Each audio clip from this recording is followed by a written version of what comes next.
తిరుపతి జిల్లా నుంచి స్మగ్లింగ్ కాబడ్డ 5,005 టన్నుల ఎర్రచందనాన్ని తిరుపతి టాస్క్ ఫోర్స్ పోలీసులు గుజరాత్ లో స్వాధీనం చేసుకున్నారు.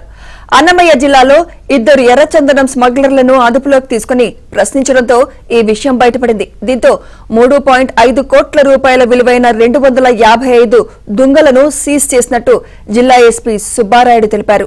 ఈ కేసును సమగ్రంగా దర్యాప్తు చేస్తున్నట్టు ఆయన తెలిపారు.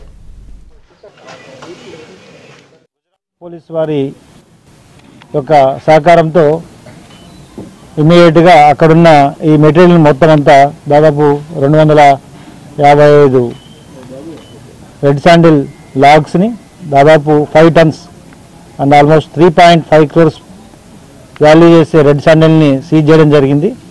ఇందులో అక్కడ 3 పర్సన్స్ని ఈ రెడ్ శాండిల్ స్మగ్లర్స్ని అరెస్ట్ చేయడం జరిగింది.